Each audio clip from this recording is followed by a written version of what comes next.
سرکار نے غزوہ بدر، غزوہ حنین، غزوہ احد، غزوہ احزاب، یہ وہ جنگیں تھی۔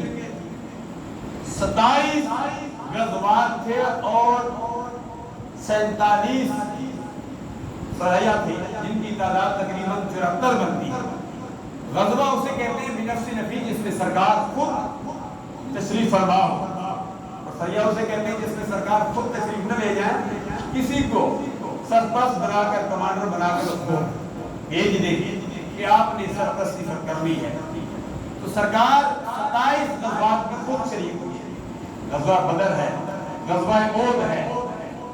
سرکار اپنے گرام صلی اللہ علیہ وسلم کو اللہ تبارک و تعالیٰ نے وَلَقَدْ نَصَرَكُمُ اللَّهُ بِبَدْرٍ وَأَنْتُمْ أَذِلَّةٌ، اللہ تبارک و تعالیٰ نے بے سر و سامان تھے سرکار کے صحابہ کرام، اس کے باوجود اللہ تبارک و تعالیٰ نے چوتھے پارے میں اللہ تبارک و تعالیٰ نے ان کو فتح و نصرت سے نواز دیا۔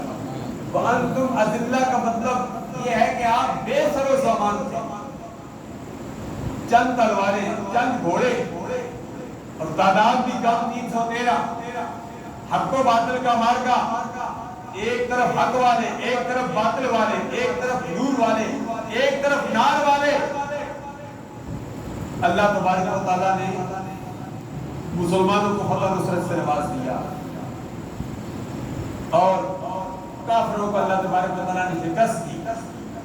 2 ننھے بچوں نے ابو جہل کو واصل جہنمی کیا، اور بھی کئی کو، لیکن ابو جہل جو ان کا سردار کا، یہ بھی اسی غزوہ بدر میں واصل جہنمی ہوا۔ اور سرکار نے ایک دن پہلے لکیر کھینچ کے بتا دیا تھا۔ سورہ لقمان میں آتا ہے کہ 5 چیزوں کا علم کسی کو نہیں ہے۔ ان اللہ عنده علم الساعة وينزل الغیث ویعلم ما فی الارحام۔ 5 چیزوں کا علم کسی کے پاس نہیں ہے۔ ماں کے پیٹ میں کیا ہے، بارش کب برسے گی، کل کیا ہوگا، قیامت کب ہوگی، لیکن اللہ تبارک و تعالیٰ وما هو علی الغیب بضنین، اللہ جس کو چاہتا ہے فلا یظہر علی غیبہ، اللہ جس کو چاہتا ہے اللہ تبارک